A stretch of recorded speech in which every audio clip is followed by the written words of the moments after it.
Quel est le meilleur split d'entraînement? Je pense que c'est probablement l'une des recherches sur Google qui est le plus faite lorsqu'on parle de musculation et d'entraînement. Le problème, c'est que c'est également l'une des choses les plus individuelles de ton programme. Quand on y pense, le split, ça regroupe juste plein d'éléments qui doivent être individualisés en fonction de ton contexte et de tes objectifs, tous regroupés pour mettre ça en page en un format d'entraînement sur une semaine. Désolé, mais l'objectif de cette vidéo va pas être de te donner le meilleur split au monde, mais par contre de te donner les points que tu dois regarder lorsque tu veux créer ton propre split pour trouver celui qui te correspond le plus, pas seulement sur la théorie, mais également sur la pratique. En plus de ça, j'ai pas choisi cette séance au hasard, puisque aujourd'hui je fais push avec quadriceps et pec, et je sais que c'est un format d'entraînement que peu de personnes font, donc c'est encore plus intéressant de l'aborder dans cette séance. Bref, on va voir tous les points qui doivent être individualisés en fonction de ton contexte, et à partir de là, tu pourras créer ton programme d'entraînement à la fin de cette vidéo.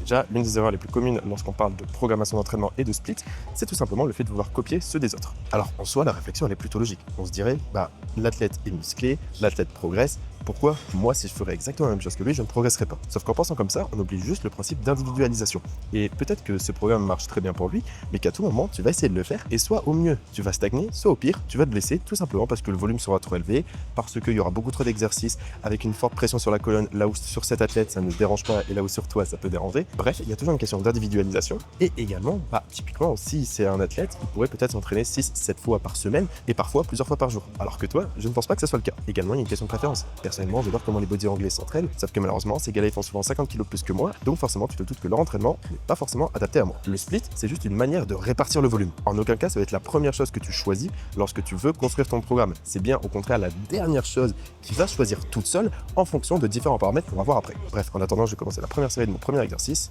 adducteur. C'est parti.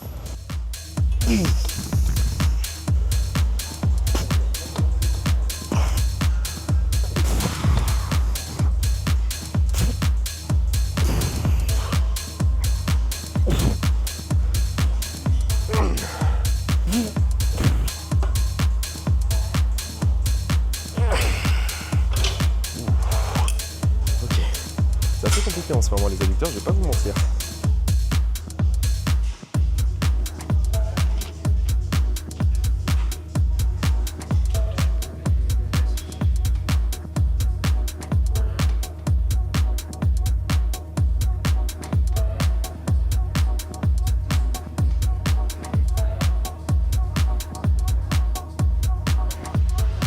Bon, on a fini adducteur, donc du coup, on est parti sur le leg extension, mais avant, je voulais tout simplement vous expliquer ma séance, enfin en tout cas mon programme, pourquoi je l'ai structuré de cette manière. Pour ceux qui n'ont pas vu la dernière vidéo, je l'avais expliqué, je fais push full body, pull full body, push, legs et pull. L'intérêt quand je dis push full body, c'est simplement que je mets les quads adducteurs avec d'autres groupes musculaires, comme par exemple ici les pecs et les épaules. Le principe de ça, c'est simplement de splitter le volume et d'éviter d'avoir trop de volume accumulé sur une seule séance, typiquement une séance jambes. Pareil, ça me permet d'être simplement plus performant sur chacun des exercices. Je sais très bien que si jamais je faisais une séance jambes entière, arrivé à la fin, si par exemple je commence par quad et que je veux finir par les ischios, je sais pertinemment que les ischios, je ne vais pas réussir à être autant productif que si par exemple je split comme là je fais et je l'ai fait en début d'une séance pull, c'est-à-dire donc ischio, dos, triceps, là où je sais que je vais être productif sur les trois, sur les ischios, le dos et les triceps. Pareil pour les quads, si jamais je dois les faire en fin de séance, je sais que je vais pas réussir à être productif dessus, alors que si je déplace en début de séance comme ici, j'arrive à être beaucoup plus productif. Enfin bref, avant de voir tous ces points-là justement de comment construire son split, comment choisir son split, on va d'abord faire le leg extension. On a 3 sets. Et le premier set, j'avais écrit presque 9. Donc du coup, on va tenter d'en faire 9,5 voire 10. 89,4. C'est chargé.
En tout cas, on est maintenant sur la presse unilatérale et on va commencer par aborder 3 points que vous pouvez déjà checker avant de choisir votre programme d'entraînement. Et je le répète, mais lorsque vous cherchez à créer un programme d'entraînement, que ce soit votre premier ou votre centième, j'en sais rien, la première question que vous devez vous poser, ce n'est pas quel est le meilleur format d'entraînement, quel est le split que je vais faire. Ça, c'est bien la dernière chose que vous devez vous poser comme question, voire même, c'est même pas une question que vous devez vous poser, parce que ça sera simplement la réponse de plein d'autres questions avant ça. Bref, la première question que vous allez devoir vous poser, c'est combien de fois vous pouvez vous entraîner. Forcément, entre une personne qui peut s'entraîner 2 fois par semaine, réellement, je vous dis bien, réellement s'entraîner 2 fois par semaine, et une personne qui peut s'entraîner 6 ou 7 fois, vous vous doutez bien que certaines personnes vont avoir plus de liberté au niveau du choix du split ou au niveau de la fréquence d'entraînement. Quand vous vous posez cette question, essayez également d'être objectif, d'accord? Oui, on a tous envie de s'entraîner potentiellement 4-5 fois par semaine, mais est-ce que c'est réaliste déjà par rapport à vos objectifs et est-ce que c'est réaliste par rapport à votre quotidien?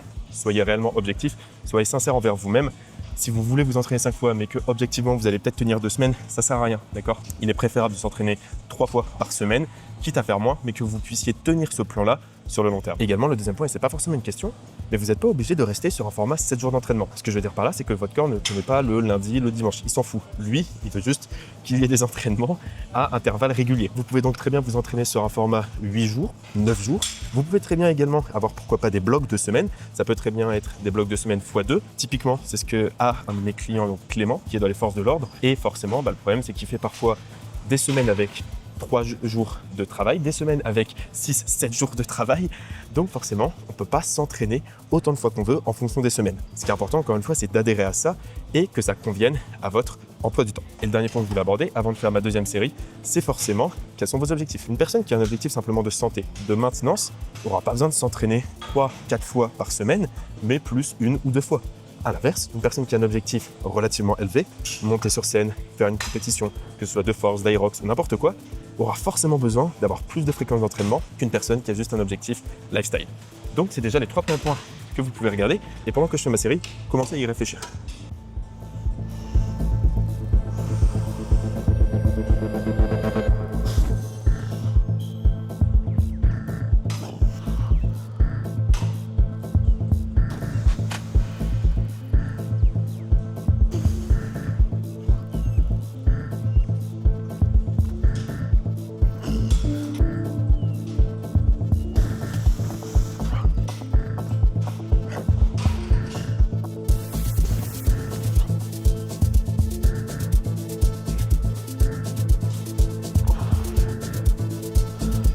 Forcément, votre expérience va pouvoir dicter le nombre d'entraînements que vous allez pouvoir faire, ou pas dicter, mais en tout cas, ça sera préférable de faire certains nombres d'entraînements en fonction de votre expérience. En aucun cas, je dis qu'un pratiquant débutant a X nombre d'années d'expérience. En aucun cas, je dis qu'un pratiquant avancé a plus de X nombre d'années d'expérience qu'un autre. On peut clairement voir quand une personne débute, une personne est intermédiaire et une personne est avancée en fonction, par exemple, de son intensité, de sa capacité de récupération, de la qualité de ses exécutions, etc., etc. Ce que je peux conseiller, par exemple, aux personnes qui débutent, ça va être forcément d'avoir peut-être un peu plus de fréquence, c'est-à-dire un peu plus de volume, toujours en fonction des autres points, de vos préférences, de votre disponibilité, etc., etc. Une personne qui débute va avoir besoin de plus de répétition de ses mouvements pour pouvoir les comprendre, pour avoir une compréhension de son corps, de comment son corps se déplace dans l'espace, pour pouvoir améliorer ses mouvements, apprendre à s'entraîner dur et donc passer, on va dire, au stade intermédiaire. À l'inverse, une personne qui est intermédiaire va, elle, commencer à avoir des entraînements relativement intenses et donc va peut-être devoir réduire un petit peu sa fréquence. Et là où ça devient un peu plus technique, c'est qu'une personne qui est relativement avancée va potentiellement avoir besoin d'un peu plus de volume, un peu plus de fréquence, puisqu'elle aura potentiellement plus de groupes musculaires à rattraper ou autre, et donc aura potentiellement besoin d'un peu plus de séances par semaine. Donc vous voyez qu'encore une fois, c'est quelque chose de très contextuel.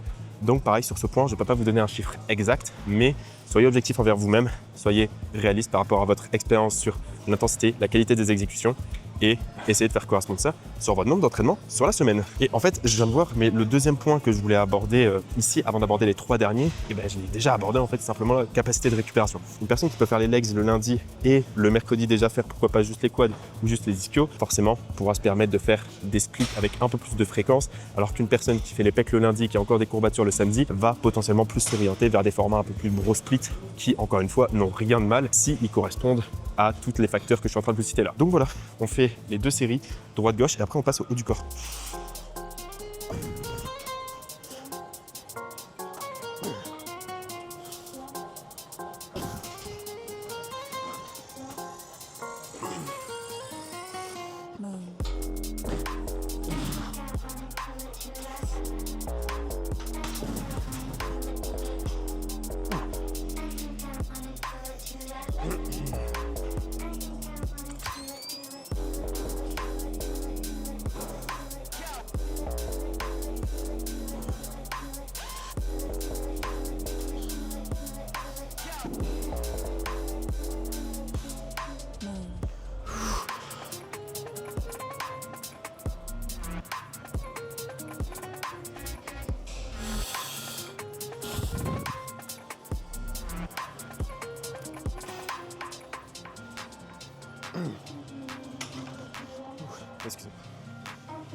Bon, rapidement avant de faire du coup mes 3 autres séries qui me restent. Donc là, comme vous avez vu, je suis passé au niveau du haut du corps. Donc là, je commence par les biceps. J'ai 2 exercices. Puis après, j'ai simplement un exercice pec, un exercice épaule. Et ma séance est finie. Les 3 derniers points que je voulais aborder, donc par rapport à comment choisir son split. En fait, les 3 derniers sont pour moi ce que j'appelle souvent obvious. Le premier, ça va être le matériel que vous allez avoir à disposition. Vous avez une salle de sport qui possède que quelques haltères ou je sais pas, que quelques machines. Forcément, vous n'allez pas vous permettre de faire beaucoup de fréquences, tout simplement parce que sinon vos séances, vous allez faire 15 fois le même exercice. Donc avoir potentiellement moins de séances et avec donc du coup plus de groupes musculaires dans une seule séance, ça sera plus pertinent si vous n'avez pas beaucoup de matériel. C'est quelque chose que peu de personnes parlent, mais c'est ultra important à prendre en compte. Deuxièmement, forcément le temps que vous allez pouvoir accorder. Alors je dis deuxièmement, mais je pense que je suis ça va être le 8e ou 9e point que j'aborde, le temps que vous avez par séance. Encore une fois, c'est logique, mais une séance full body va vous prendre beaucoup plus de temps si elle est bien faite, qu'une séance split. Vous allez faire 2 groupes musculaires avec 3 exercices sur la séance, voire 2. Et le dernier point, qui est pour moi, vous me connaissez, le plus important, que j'aborde sur absolument toutes les vidéos, que ce soit sur la nutrition, sur l'entraînement, sur n'importe quoi, votre adhésion, vos préférences. Encore une fois, si vous préférez le bro split, que vous pouvez vous entraîner seulement 3 fois par semaine, que c'est pas aligné vos objectifs, mais par contre que vous préférez vous entraîner comme ça, alors entraînez-vous comme ça. Il n'y aura aucun mal à faire du bro split, même si dans l'idéal, vous devriez vous entraîner, je sais pas, 5 fois semaine en faisant du push-pull leg. C'est aussi simple que ça. Donc ne vous matrixez pas à l'idée de chercher quelque chose qui est optimal. C'est toujours mieux d'avoir un plan peut-être un peu moins parfait, mais que vous pouvez tenir sur le long terme, que d'avoir un plan 100% parfait sur le papier, mais que vous allez tenir peut-être 2 semaines grand max. Et encore, je suis gentil.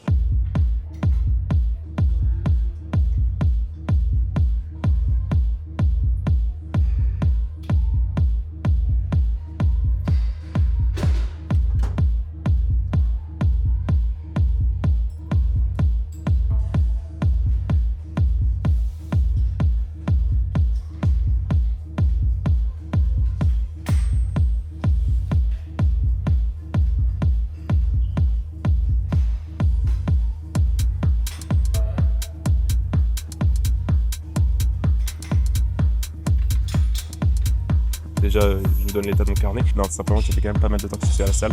Il y a encore beaucoup de travail. Je vous avoue que je prends mon temps, je voulais vraiment développer parce que pour moi, c'est un sujet qui est ultra important, ce qu'on est en train d'aborder là aujourd'hui. Donc, je préfère prendre mon temps. Maintenant, il me reste 3 exercices et je vais essayer de les faire assez rapidement. Donc, je pense que je vais vous reprendre après.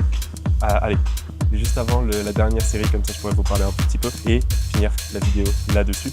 Mais en attendant, vous allez voir un petit peu, il me reste donc leaders curl, un pattern. Ce qui est cool, c'est que je me suis laissé le choix pour le pattern de presse. Donc là, c'est un pattern de presse pour les pecs. Là, par exemple, je faisais incline bench, sauf que forcément, j'ai pas beaucoup de temps là maintenant. Donc, je vais essayer de faire, je pense, une chest press. Et après, j'ai des élévations latérales à la poulie et on aura fini. Donc, ça va, il reste pas grand-chose, mais je préfère quand même me dépêcher pour rentrer rapidement à la maison, finir de travailler, finir de faire tout ce que je dois faire et pouvoir avancer sur mon travail, tout simplement.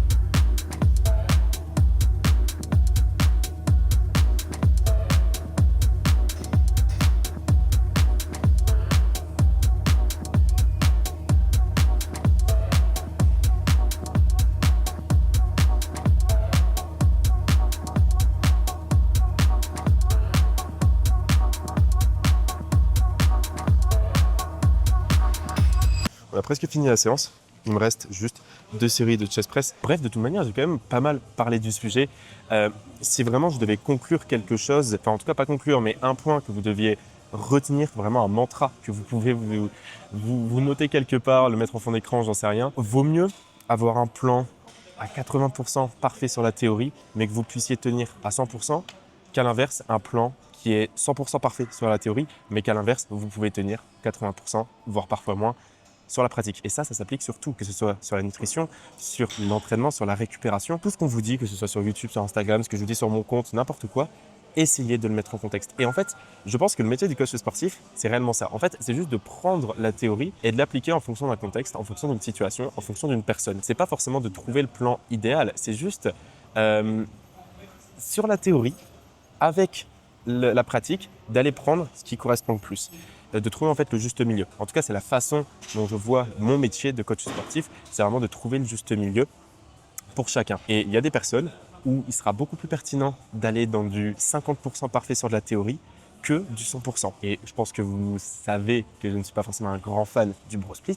Pour autant, un de mes clients a un bro split. Donc je pense que ça montre bien que c'est pas forcément une question de bon ou mauvais plan. En fait, c'est toujours une question de est-ce qu'il est adapté à vous. Et là, Lucas, il était plus adapté à lui par rapport au temps qu'il avait sur ses séances, parce qu'il ne pouvait pas dépasser les 1h30 et que globalement, il prend pas mal de temps de récup, donc c'était mieux pour lui. Et également par rapport à ses préférences. Il préférait largement ce genre de séance. Il arrivait à performer sur ce genre de séance. Alors, in fine, c'est exactement ce qui lui correspondait. Aussi simple que ça. Donc voilà, il me reste 2 séries. Je fais mes 2 séries. Et après, peut-être faire une conclusion dans la voiture comme j'ai l'habitude de faire. Enfin bref.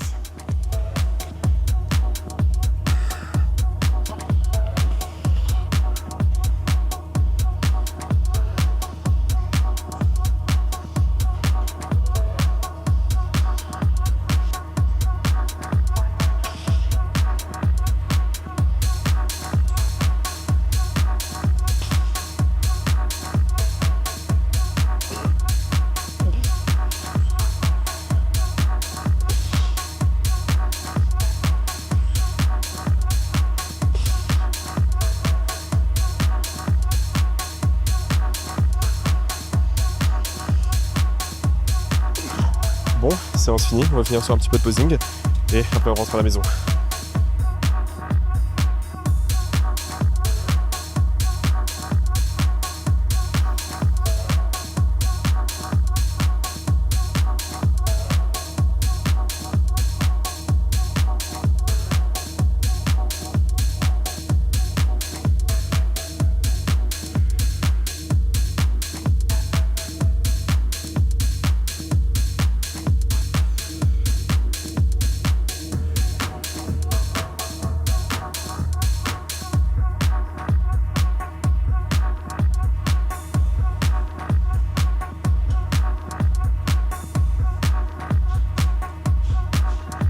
Bon bah voilà, Machu Picchu.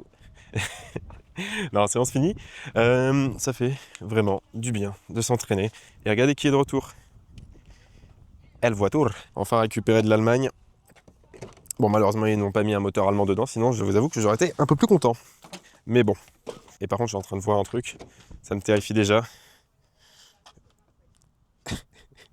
Je l'ai laissé ici. Il y en a encore dedans. Je pense que là, c'est devenu du thé à la C4. Seigneur Marie-Joseph, il fait chaud.